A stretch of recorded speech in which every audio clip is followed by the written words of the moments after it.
யாரு இந்த அமைச்சர்? யார் அந்த சார்? யார்?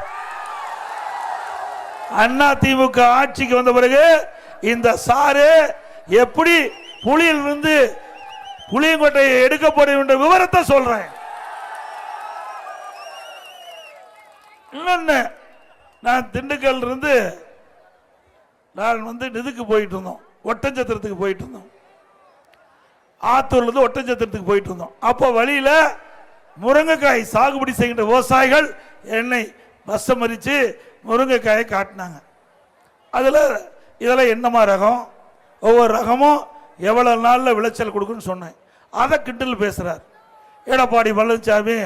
முருங்கைக்காயை பார்த்து எவ்வளவு நாள் விளையினா, அதுல ரகம் இருக்குது, ஒவ்வொரு ரகமும் எவ்வளவு நாள்ல விளைச்சல் கொடுக்கும் என்பது விவசாயிக்கு தான் தெரியும். இந்த மாரத்தான் ஓட்டம் ஓடுற அந்த மந்திரிக்கு தெரியுமா? வேண்டுமென்றே திட்டமிட்டு விவசாயிகளை கொச்சைப்படுத்துகின்ற திராவிட முன்னேற்ற கழக கட்சிக்கு அடுத்த ஆண்டு நடைபெற்ற சட்டமன்ற பொதுத் தேர்தலில் தகுந்த பதிலடி கொடுக்க வேணும். கொடுப்பீங்களா? திரு மா சுப்பிரமணியம் அவர்களே, உங்களுடைய துறையில நிறைய முறைகேடு நடக்குது. இன்னைக்கு ஒரே நிமிஷம், ஏதோ திருடுவாங்க, நகை திருடுவாங்க, பணத்தை திருடுவாங்க.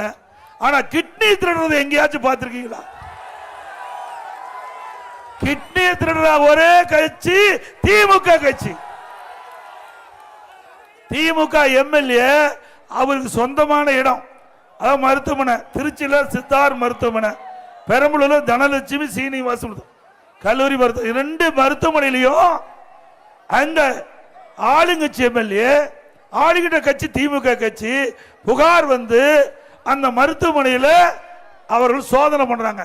சோதனை பண்ணிக்கிட்ட பொழுது இந்த கிட்னி, அதாவது மாற்று சிகிச்சை செய்கின்ற பொழுது உறுப்பு மாற்று சிகிச்சை, இதில் முறைகேடு நடைபெற்றதாக கண்டுபிடிக்கப்பட்டது. கண்டுபிடிக்கப்பட்ட பிறகு அந்த உறுப்பு மாற்று அறுவை சிகிச்சை கொடுக்கின்ற அனுமதியை நிறுத்தி வச்சிருக்கிறாங்க. அதுக்கு ஒரு குழு போட்டு அந்த குழு நேரடியாக போய் இந்த முறைகேடை கண்டுபிடிச்சிருக்குது. இது வரைக்கும் கைது பண்ணல, ஏன்னா திமுக எம்எல்ஏ. ஆக திரு மா சுப்பிரமணியம் அவர்களே, அந்த கிட்னி திருட கண்டுபிடிங்க. யாராவது தப்பு தவறி திமுக காரர் நடத்துற மருத்துவமனைக்கு போயிடாதீங்க. அப்படியே யாராவது போய் அறுவை சிகிச்சை செய்யப்பட்டிருந்தா நீங்க ஒரு நல்ல மருத்துவமனைக்கு போய் ஸ்கேன் பண்ணி பார்த்துங்க, நம்ம உறுப்புலாம் உடல்ல இருக்குதான்னு முதல்ல பார்த்துக்குங்க. ஏன்னா திராவிட முன்னேற்ற கழக ஆட்சியில் திருடி திருடி எல்லாமே திருடிட்டாங்க. இனிமேல் திருடுறதுக்கு எதுவும் இல்லை கவர்மெண்ட்ல. அதனாலதான் மக்களுடைய உடல் உறுப்பை திருட ஆரம்பிச்சுட்டாங்க. இப்படிப்பட்ட அவல ஆட்சி வேணுமா? ஒரு ஏழை மக்கள் வறுமையின் காரணமாக அதை மையமா பயன்படுத்தி அவருடைய கிட்னியை முறைகேடாக எடுப்பது எந்த விதத்தில் நியாயம்? நீதிமன்றம் பிடிபிடின்னு பிடிச்சிருக்குது. அந்த நீதிமன்றத்துக்கு இந்த அரசாங்கம் பதில் சொல்லி ஆக வேண்டும். அது மட்டும் இல்ல, நாமக்கல் மாவட்டம் பள்ளிப்பாளையத்தில் ஒரு வறுமையின் காரணமாக ஒரு பெண் அந்த கிட்னியை தானமாக கொடுக்கிறதுக்கு முன் வந்திருக்குது. அந்த மருத்துவமனைக்கு அந்த பெண்மணியை அழைத்திட்டு போய் மருத்துவமனையில் கிட்னி எடுக்கிறதுக்கு போல கல்லீரல் எடுத்துட்டாங்க. எவ்வளவு கொடுமை பாருங்க. வறுமையில் இருக்கிற கொடுமை எதுவுமே கிடையாது. ஒரு மனிதனுக்கு வறுமை தான் கொடுமை. அந்த வறுமையை பயன்படுத்தி இந்த ஆட்சியாளர்கள் ஏழைகளை கொடுமைப்படுத்தி கொண்டிருக்கின்றார்கள்.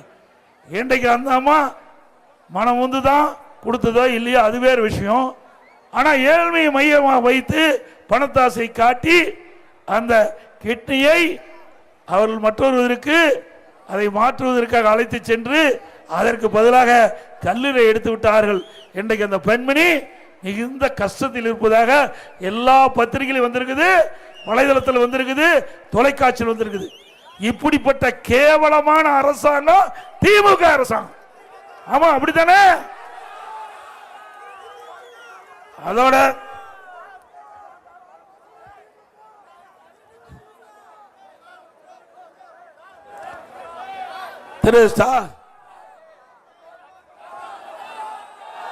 திரு மா சுப்பிரமணியம் அவர்களே, உங்களுடைய முதலமைச்சர் மாதிரி அவர் எதிர்கட்சியில் இருக்கின்ற பொழுது எங்களுடைய தலைவாசல் பகுதிக்கு வந்தார்.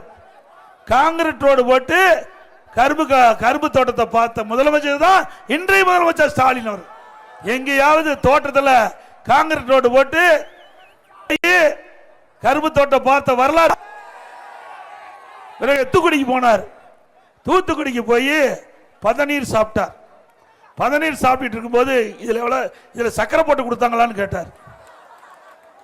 இப்படி விவசாயமே தெரியாத ஒரு முதலமைச்சரை வச்சுக்கிட்டு எங்களை கண்டில் அடிக்கிறீங்க. நாங்கெல்லாம் பாரம்பரிய விவசாயி குடும்பத்தில் பிறந்தவன். இன்றைக்கும் நான் விவசாயம் செய்து கொண்டிருக்கின்றேன். சகோதரி அவர்களும் விவசாயம் செய்கிறாங்கன்னு நினைக்கிறேன். அருமை சகோதரர் நம்ம வேலுமணியும் விவசாயத்தில் ஈடுபட்டிருக்கார். பெரும்பாலும் கிராமத்தை சேர்ந்தவர்கள் வேளாண் பணியில் ஈடுபட்டுகின்றவர்கள். இன்றைக்கு அனைத்து இந்திய அண்ணா திராவிட முன்னேற்ற கழகம், பாரதிய ஜனதா ஆகட்டும், இன்றைக்கு ஒரு வலிமையான கூட்டணி அமைக்கப்பட்டு விட்டது. ஆகவே இன்றைக்கு திராவிட முன்னேற்ற கழகம் அவதூறு பிரச்சாரத்தை இன்றைக்கு பரப்பி வருகிறார்கள்.